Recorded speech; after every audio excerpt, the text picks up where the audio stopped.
Morning Express is where you're at, and thank you for joining us. Always a pleasure to host you right here. Now, today being Tuesday, we normally take a look at your health, and today we'd like to concentrate on something we felt was of concern, especially given the amount in terms of numbers that we have, and that is obesity.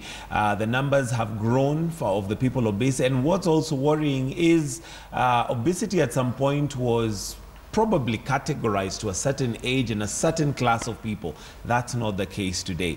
And what is causing all that? And also, what are the risks that you're putting yourself through? Should you be obese, or should you have children that are obese? Because that's also another matter of concern when you have children who are very young but obese. We'll open up the phone lines shortly or later, a little bit later, in case you have a question in those lines. But for now, let me introduce our guest this morning, and I have Dr. Mzee Ngunga, who is an intervention cardiologist at Aga Khan Hospital. Thank you for joining us, sir.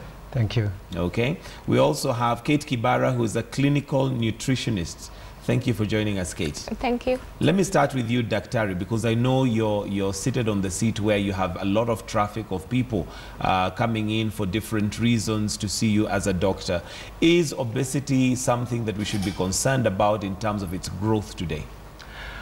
Oh yes, so I think the debate on obesity is a big debate, and the fact is the world is becoming heavier by the day. Mm-hmm. So compared to decades ago, we know our world, the people are getting more heavier compared to how they were in the 60s and 70s. And it is a conglomerate of many factors really, and it ranges all the way from nutrition, or through physical activity, and through changing lifestyles. We have seen technology change communities, from walking communities to driving communities, mm-hmm. from people who love living outside to people who like living in the houses, from children who walk to school to children who are driven to school. Mm-hmm. So to communities who are farming their own food, to communities who somebody farms the food and brings to them. So it's a shift, it's a transition from a form of lifestyle to another one which we think is more convenient and it's better. And it's probably true. We want a different lifestyle now. We want to be able to accomplish a lot in a short while. We want to read. We want to be a professional. And you cannot do that and probably walk to work. Be as active as it was yes, before. So it's a transition. So you find that we have changed, and that change has come with these adverse effects. And if you look at obesity as we know it, we as doctors, so from where I stand, actually I kind of sit at the tail end mm-hmm. of the spectrum, because as a doctor, as a cardiologist, I see people who are already sick, or people who are as a result of many things which have taken place. Mm-hmm. So we know that it is just to mention, you mentioned that this is something that is of concern world over. Are we having the same problem in Kenya? Yes, correct. So again, if you look at Kenya, if you look at the Kenya of today and the Kenya of 1960s, 50 years ago, again, if you take the population at all and take the average weight of the Kenyan, it's definitely gone up. Take the average weight of our school children, mm-hmm. from class 1 to class 8, the average weight of the school child has gone up. And why is it so? It is because we have changed the way we are living. The obesity problem started in Europe in the 1900s. It shifted quickly to Americas. And for America, it was clear because of the Industrial Revolution. Food was cheap. America has the cheapest food as we talk, even today as we talk. And that is clearly related to their obesity problem. The obesity problem. In Kenya, food is still not enough. That so cheap. What we have is a bimodal distribution. We have people mm-hmm. who are very big, who live in the cities, mm-hmm. and people who are very lean and nice, who we see them on the TV all the time, the Masai Morans, mm-hmm. who jump and are very lean and very fit. Well, all right, let me come to you, Kate. And Kate, I can see you nodding in agreement with what Daktari is saying. From a nutritionist seat, what's your comments in terms of where we are as a country when it comes to obesity? From my own profession and from myself as a consultant, you find that most of my clients, 90% is because they're obese. It's because 90%. Yes, I want to lose weight. Figure. My children want to lose weight. Mm-hmm. This is happening within my family, mm-hmm. and you find, for me, it's a concern. It's something I went through as Kate Kibara, but I find that 90% of my clients, everybody just wants to lose weight, mm-hmm. And like I agree with what Daktari is saying. It is technology, it is what we are going through, it's something that has come to us that is not going to change, not unless you make those simple steps to ensure that this change comes in. I'll just give a small example. The other day I was at my gym, and there's this 3-year-old, a small 4-year-old boy with the nanny, and he was there with a treadmill, trying to lift dumbbells, and I looked at this small boy. Was he playing, or had he actually come to work out? He had come, no, I've seen him like 5 times. At the gym? Yes. A 4-year-old boy. He's actually very big. Maybe he's 3 years. He looks 5. But he's there with this thing. He doesn't know what he's doing. And I told myself, oh my God, this is so much pressure on a 3-year-old, just having to go to the gym all the time. The mother is not there. The father is not there with a guardian. And he tries, he gets tired. No, he's playing. He's playing in the gym. He doesn't know. Yeah, he doesn't know what he's doing. So it's happening to us. It's happening in Kenya. Wow. And it's something that we need to address because we don't want to get into a situation where we cannot handle obesity because of its risk factors. Okay. Daktari, coming back to you, that example, is just shocking to think of a 3-year-old who's gone to the gym to work out. And looking at it from experience, I have a son who I was a bit concerned about when he was very young, but as he has grown, he's now 12. Turning 13 this year. He's very tall and very lean. Are there certain ages that we should just allow obesity for a certain period of time, given that that child might lose that weight over time? Or is there damage that is caused by that obesity at 3 years? Yeah, very good question. So maybe we can look at the medical effects of obesity, then maybe from there we can look at is there room for permissive? Right. I think you're asking, is there room for permissive obesity, like for your child? So overall, as a doctor, we look at the extreme end or the medical effects of obesity. And I think sometimes it's important to look at this first. So if you look at obesity is maybe the gross word, so to speak. So we know that is a spectrum. There's what we call normal person in terms of weight distribution. Then we have the overweight person. And then we go to obesity. Then obesity, we have grades. We have grade 1, grade 2, grade 3. So, and this scale follows something we call a BMI. BMI means a body mass index. Correct. So the normal body mass index is from 20 to 25. That's normal person. That means if I take your height and divide by your weight, if I take your height and divide by your, if I take your whole weight and divide by the squared weight, it should come between 20 and 25. That should be the normal person. So from 25 to 30, you get overweight. Majority of the people fall there. 25 to 30. 25 to 30. That's where majority of the people fall. Then from there you go to obesity, which is 30 to 35. Then 35 to 40, which is grade 2, and then grade 3 obesity is anything more than 40. Smaller and smaller people in every scale. For children, we use a different scale, which is called the amount of weight vis-a-vis your growth, your age. So for a child of up to 8 years, we have what are called curves, growth curves, that we use to estimate the child's weight, if the weight is in comparison to their approach, to their age. So for children, don't use a BMI, use what we call the weight scales. So anyway, overall, the medical effects of obesity are myriad, and to be honest, you can only mention a few, but they range all the way from some of the risk factors that we talk about, such as diabetes, hypertension. We talk about cancer. It's not just heart disease. Actually, cancer is coming in very strongly. We talk of heart attacks. Out of obesity. Out of obesity. Wow. We are talking of problem with the sleep system. Some we call obstructive sleep apnea. These are people who have trouble breathing, and that also tends to compound the heart problems. That people tend to get worse hypertension. They get heart rhythm problems. We know they get problem with their joints, with their bones. They tend to have abnormal, even the walking posture sometimes may change because of obesity, and this worsens the joint problem. So tend to get joint problems from the knees to the hips. And you can keep adding, and lately we have another problem, which is social discrimination, which is a kind of unfortunate, to be honest, because sometimes people look at, sometimes we have seen matatus, we are being told, wewe lipa watu wawili.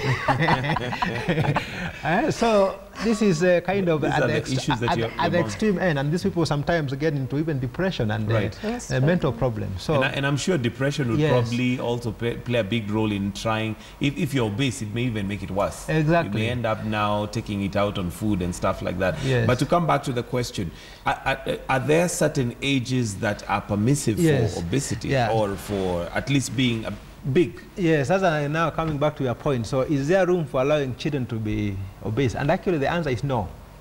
There is no absolutely any one time you are supposed to be obese. In fact, for children it's very important.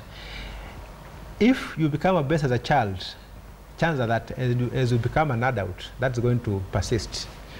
And once that persists, it's going to come with all the problems that comes along. So in fact, these children should be encouraged to stay lean and to maintain that shape throughout their life. We know that some leanness in Africa is actually not intentional. It is because of economic circumstances. And that is what happened to most of us who grew up in the villages. We were small, nice, lean people because we could not eat meat once a month. And we could not eat enough food, and we were walking the whole day. But now we found work in Nairobi, and all of a sudden when you're driving, you have matatus, even if you're not driving, you hardly walk. The transition occurs quickly within a few years. So someone who was very lean. So generally the answer is no. The answer is no. No. Maybe I'll come back to you on how to, you did mention that with the BMI for children is different from adults, but can one just tell, I'll come back to you and you can tell us, can one just tell if a child is obese just by looking at them? Because that 3-year-old is still, disturbing to think of a 3-year-old. I was shocked. But now, Kate, coming to you as a nutritionist, I know there are many people, one of the biggest challenges that many people have who are obese is actually now beginning that journey of losing weight. It always seems to fluctuate. And there seems to be a tendency to think, I'll do it tomorrow. Where does one start? Once you stand on that scale, or once you realize that, I'm on the higher side of my BMI, my weight is high, my fat levels are high, that's now when you need to start addressing it. And how do you do it? You need to start it from a realistic point. Most of the time, I went to my doctor, or I went to the gym, was told I was fat or I was obese and all.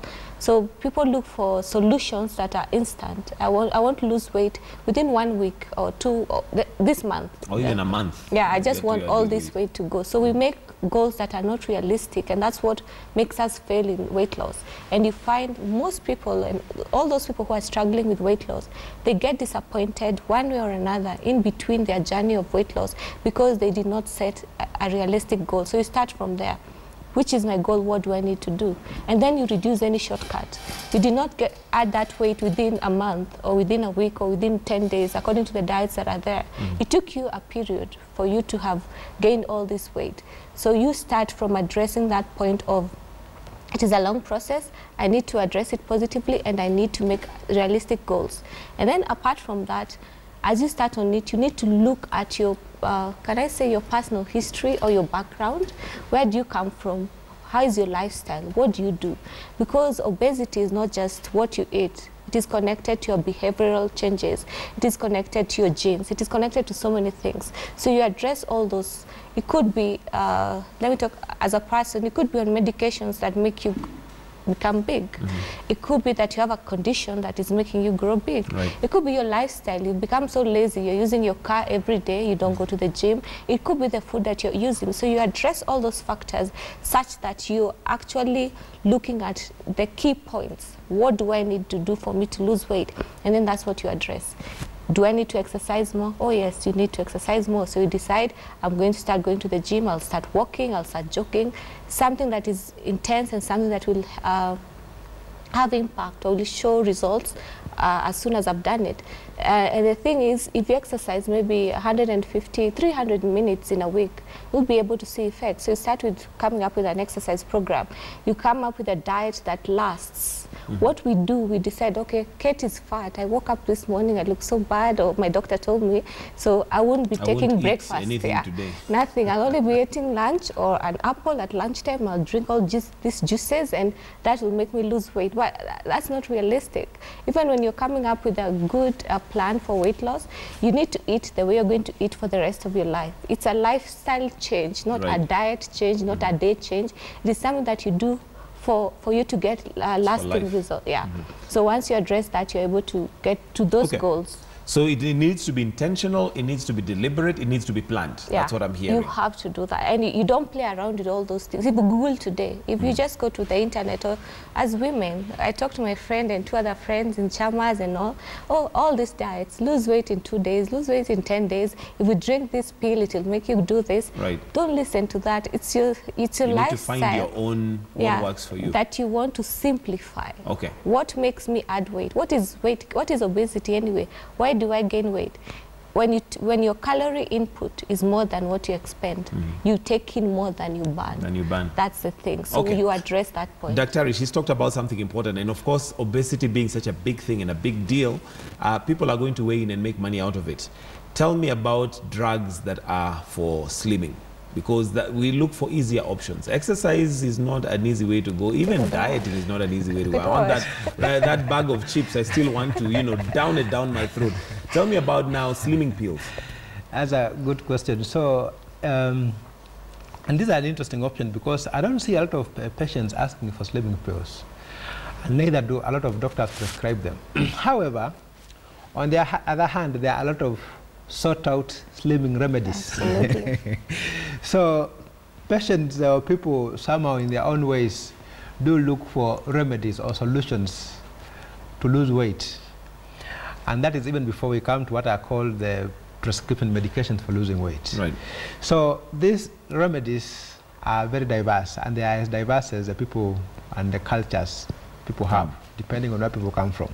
And these are probably more than the real prescription medicines. In fact, if you look at the medication for weight reduction, it's probably it's one of the areas which has a lot of newly licensed medicines by the FDA. FDA is the Food and Drug Administration of America. And it's because of the lack of efficacy of previously approved medications, because everyone thinks they have a new pill which outdoes the other. And because of failure of the reduced efficacy of all these medications, the people feel there's a need to get newer drugs and newer medications. Do they work? So we do have lots of pills and lots of remedies. And in Kenya, unfortunately, the industry is very poor at reimbursing these pills. So the adoption in the medical world has not been that great, particularly because of this particular reason. So if I prescribe for you a pill, then the insurance company looks like, oh, this one, pay for yourself, or maybe it's going to finish my cab. So there are lots of pills. Do they work? The answer is yes, but the question is how much? Because if you are, for example, 160 kilos, and I give it to you and you lose 10 kilos, you can argue it has worked because it has gotten you 10 kilos less. But at what cost? But at what cost, and for how long? Because I think she just talked about this is an issue. It's not an issue of treating you for 1 week or 1 month. You are maybe a 40-year-old man. Am I going to give you this pill for 20 years? And does it have any untoward effects? So we do have all these pills. The truth is, they do have some effect in getting your weight down. Unfortunately, the indications are sometimes very stringent. Stringent means, number one, get this person to have some form of sufficient physical activity, get them to change a lot in their lifestyle, see what's the efficacy of these other measures. Failure of these measures to work means now go to the next level where you can prescribe pill number 1. If it doesn't work, prescribe pill number 2. And at the end of the day, we as doctors now know obesity is not easy. It's complex, a complex problem. It's not a straightforward problem where you say, oh, this guy is just huge because he doesn't do anything. It's too much chips. It does not work. It's not easy as that. Okay. Yeah. So maybe let me open up the phone lines in case you're at home and you're watching and you've just joined us. With me is Dr. Mzee Ngunga, who is an intervention cardiologist at the Aga Khan Hospital. We have Kate Kibara, who is a clinical nutritionist, and today we're talking about obesity. Maybe you have you've had a challenge with obesity. Maybe you know somebody who's having a challenge. Possibly you have questions. The phone lines are now open. You can also ask your questions via Twitter, and the Twitter handle is at Michael G. Gitonga. The phone lines are open. Do call us and we'll be happy to answer your question in the best way possible. Kate, you did mention that it is a lifestyle change, and I think over time you realize that different things work for different people. How does one go about finding what works for me, what's designed for me? Because the danger we have, I saw John at the gym yesterday and he was doing ABC. I go and try and do what John does, but I get frustrated. Yeah, because it's individualized. When I'm trying to lose weight or eat healthy, it's about Kate, it's about me. My diet may not work for you because my lifestyle is not the same as your lifestyle. So even when it comes to weight loss, you need to address key issues in your life that make you add weight. For example, maybe you're a sedentary person. You sit in the office the whole day, and then maybe you're a bachelor, so you go home, you'll just buy junk food on the way home, and that's your lifestyle, that's what you do. Or even if you're married, you may eat well during the week, but Saturday, Sunday, or some evenings, there are the days to spoil your sleep, so you're there taking a lot of junk and all this.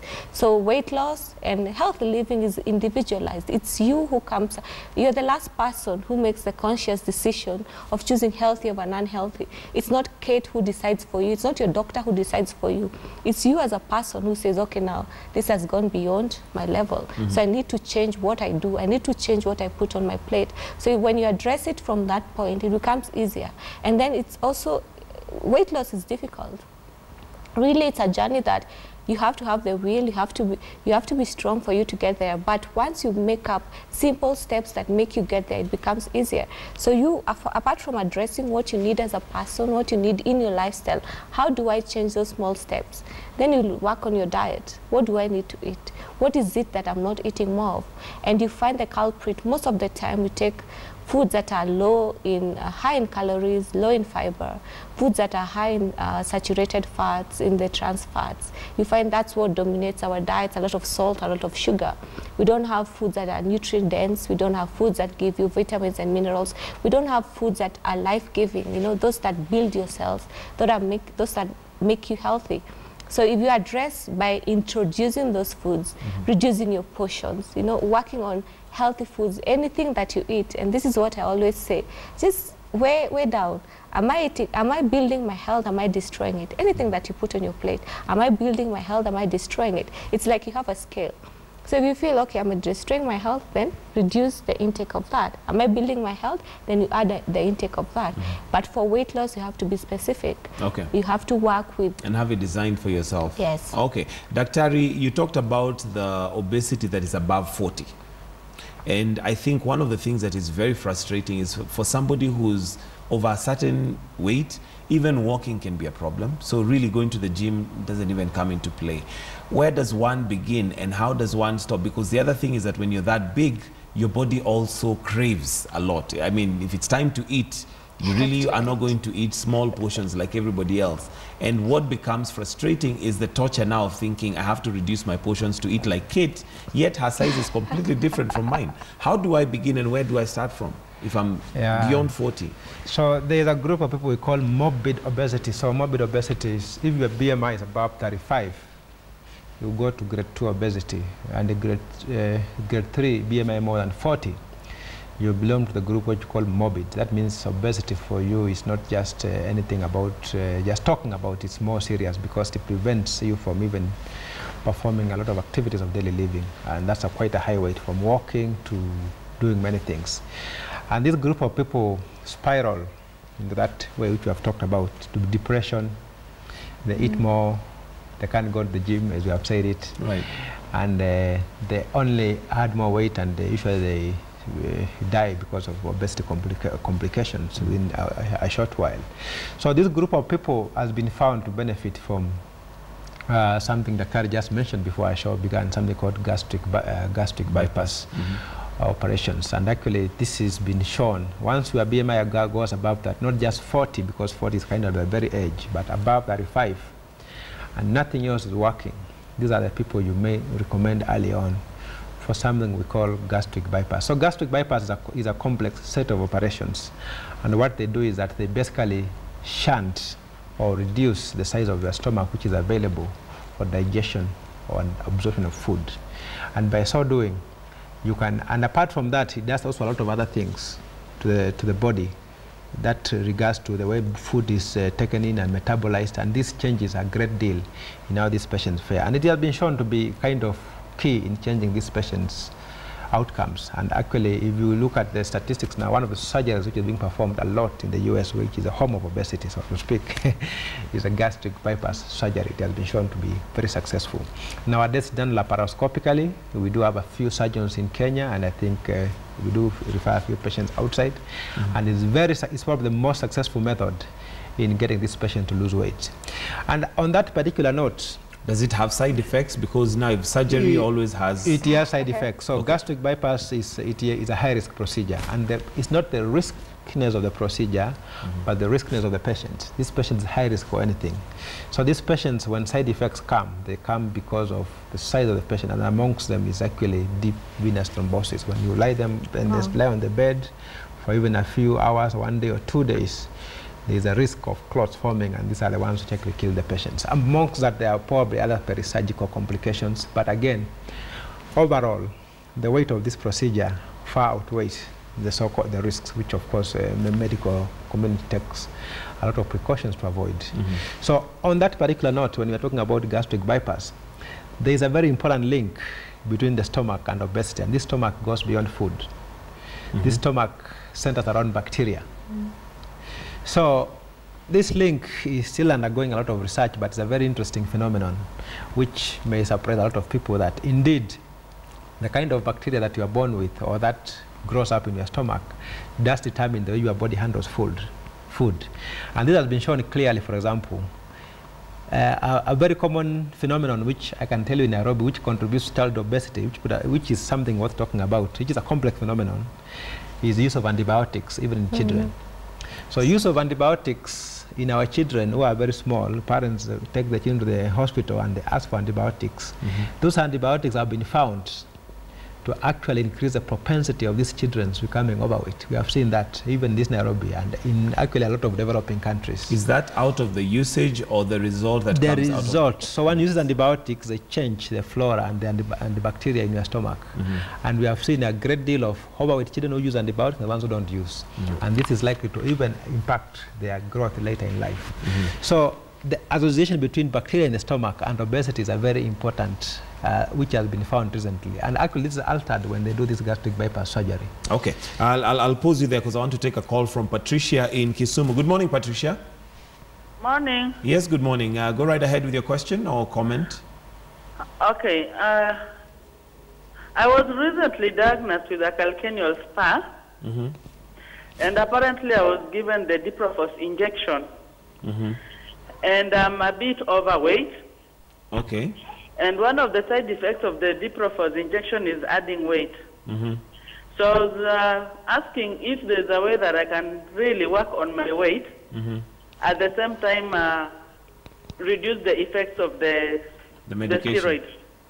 Okay. Yeah. All right. Dr. You got the... I got the question. Okay, fine. Yeah. We'll answer that shortly. Thank you, Patricia. Okay. We also have Njoki. Good morning, Njoki. Morning, how are you? I'm very well, thank you. To your question. Okay, my suggestion is, before we get to the extreme levels of maybe gastric bypass, so some of us can't afford the procedure, I've seen that Mira has been used effectively. Mira? Yes. Okay. It suppresses appetite. Yeah, and I've seen people who've used, I was advised by an old lady to use Mira, not for me, but I've seen someone use Mira and they have really lost weight. Okay. Yes. That is definitely a new one. Thank you, Njoki. We'll also take a call from Paul, so that we just answer them back to back. Good morning, Paul. Good morning, Paul. Yes, good morning. Yes, to your question, sir. Mimi naitwa Paulo Chien. Akiwa Leza Kadev. Okay. Nataka tu kupongezi. Asanti. Kwa sababu huyu jamaa ni mtu mzuri sana, namjua yeye vizuri. Oh, unamjua vizuri eh? Dr. Mzee, asante sana.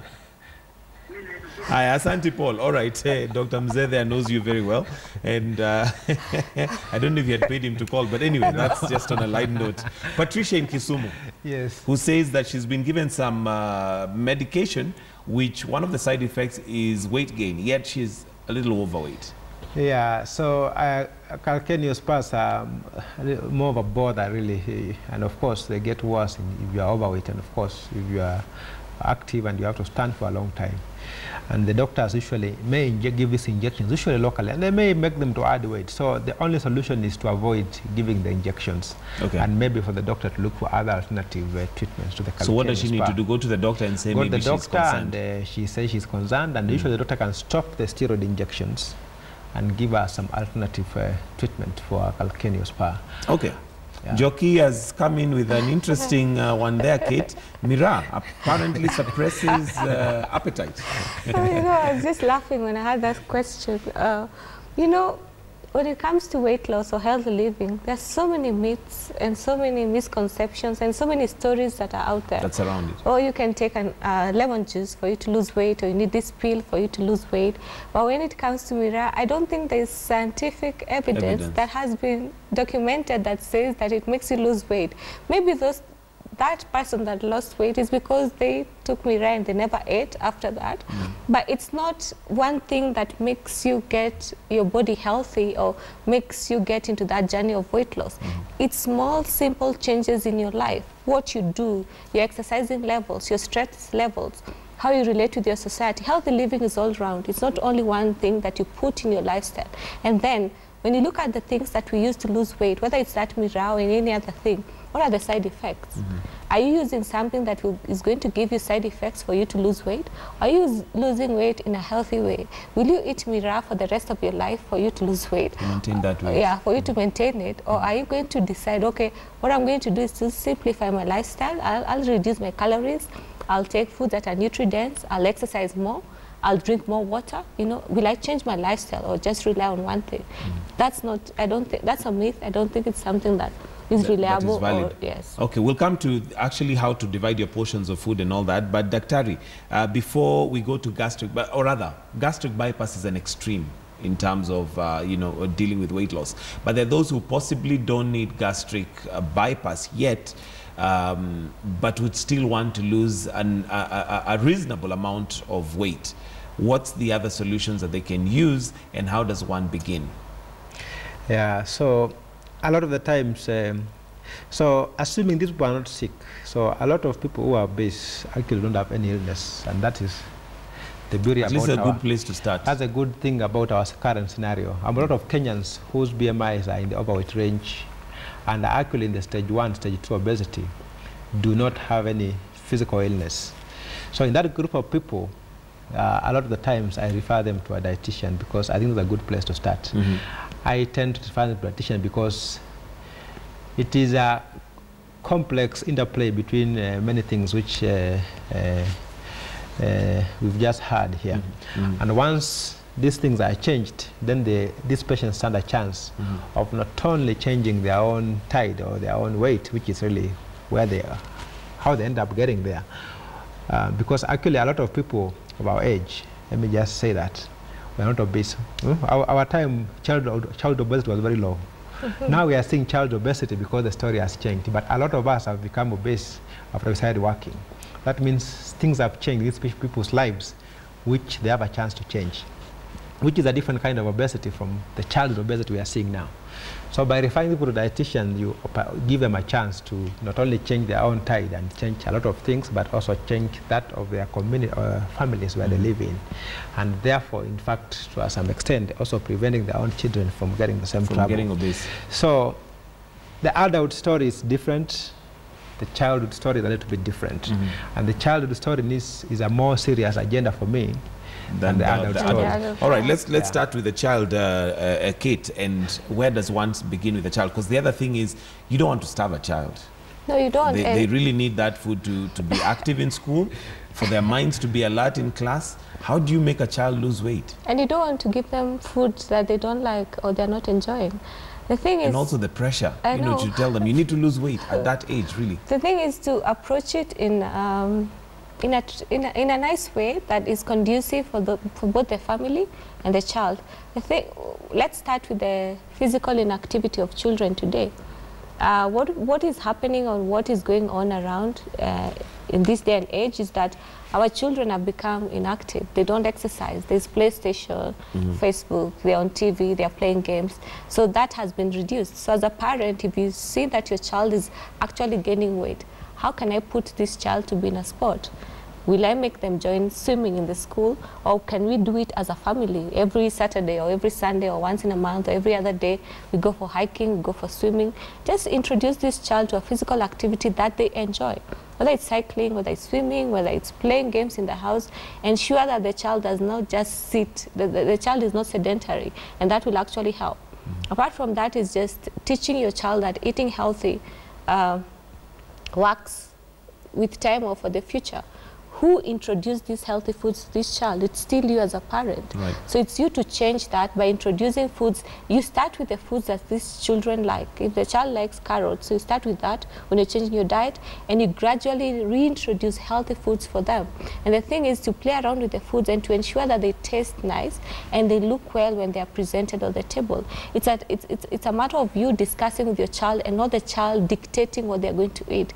Because what I've seen with my clients, most people say, oh, my child cannot eat vegetables because they cannot just eat, they don't like. So it's for you to teach them that by doing so or by introducing this, it's actually for your own benefit, and making them to be physically active, making them carry healthy snacks to school. You know, instead of carrying junk things, you can decide, you can decide something healthy, some fruit, you know, something that will benefit them. I remember a while back, I was called to a school in Nairobi where parents complained when their children went to Form 1.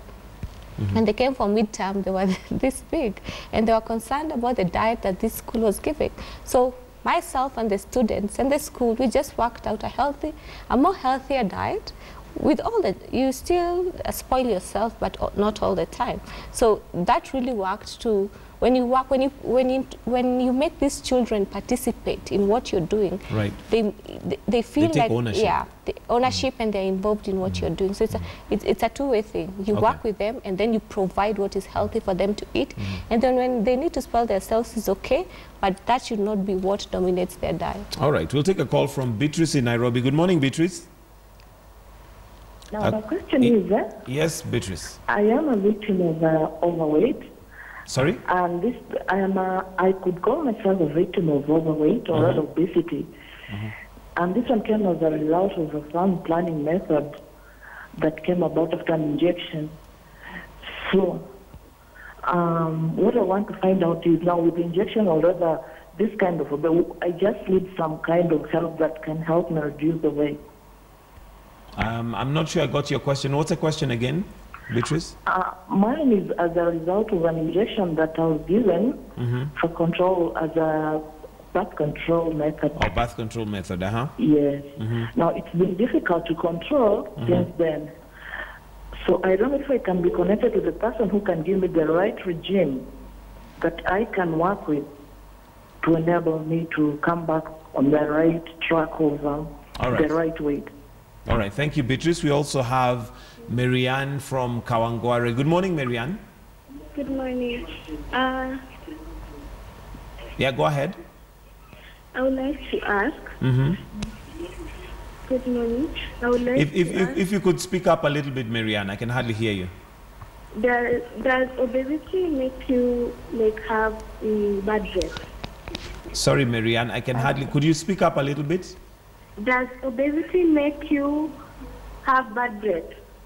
Okay. All right, thank you. Thank you for the question.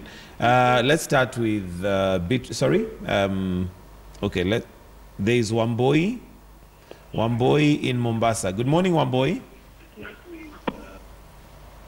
Good morning, Wamboi. Do we still have Wamboi on the line from Mombasa? I think we've lost that call. So let's start with Beatrice, who has an injection for birth control. Dr. How does one find the right one that doesn't necessarily blow you up?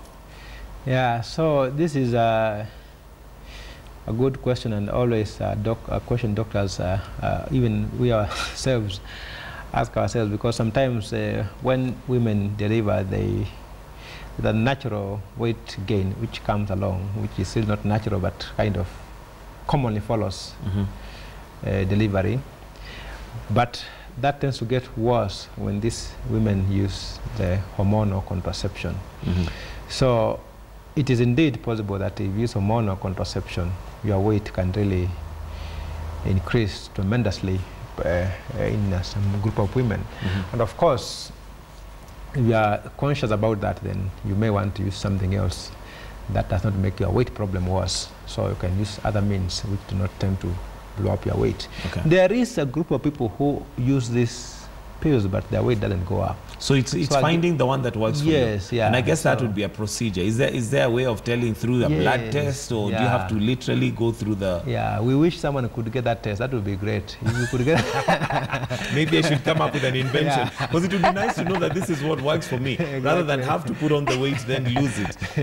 Now, Kate, there is the concern here from Marianne, and that is bad breath, especially, I guess, when you're not, eating. And can when you go for diets, does that cause bad breath, or is there a way around it? Well, for Marianne, she needs to know that bad breath is not connected to obesity. You could have bad breath when you're a small person. It's a condition that somebody has, and what we say in nutrition, it could be that it comes from within. It is something, maybe it's a dental problem, maybe with your teeth, your gums, dental hygiene. It could be coming from within. Maybe because you retain so much. Could be another issue. Yeah, it could be another issue, but it's not connected. But what happens when you stay for a long period without eating? This has happened. If you decide, I'm not going to eat breakfast, I'm not going to take anything until lunchtime, you find most people have that pungent smell, that smell that comes out of the mouth because they've stayed for a long period without food. But this is not something that we should be addressing, because when you're trying to lose weight, you should even eat more for you to burn more. To burn more. Yes. So all right, Wamboi is back. Wamboi in Mombasa. Good morning, Wamboi. Morning. How are you? Yes, very well, thank you. I have a question. I have an 8-year-old who has a brain tumor. Sorry? I have an 8-year-old who has a brain tumor. And after it was removed, she was put on steroids. Sorry, Wamboi, the line is not very clear. If you could kindly just speak up a bit. Okay, I'm saying, my daughter, she's 8 years old. She has a brain tumor. She moved, she was put on steroids. So she has what? She had a brain tumor. Oh, brain tumor, Yeah, and after metabolic, she put on steroids. Okay. What's the question? Yeah, so she's really gained a lot of weight. She's healthy, she exercises, but she's really gained a lot of weight. Okay. So what can I do? She gained after the surgery? Yeah, after the surgery, because she's gained a lot of weight. Okay. All right. Yeah. All right. Thank you, Wamboi. Thank you. All right. Not very clear call there, but we'll take another call from Ahmed in Moyale. Good morning. Ahmed, hello? Yes, Ahmed. Hello? Yes, go ahead. Ahmed, we can hear you. Go ahead with your question. Ahmed from Moyale. My main problem is I'm already 65 years old. Hello? 65. I'm 65 years old. And I'm already, my weight is 95 kilograms. Am I obese? Okay. All right. Thank you for that question, Ahmed. Yeah. All right. And one more thing, please. One more thing. And which food should I avoid at this juncture? All right. Okay. Thank you, Ahmed. Let's start with Wamboi Daktari, who has an 8-year-old who had a brain tumor, but after the surgery, she gained some considerable amount of weight.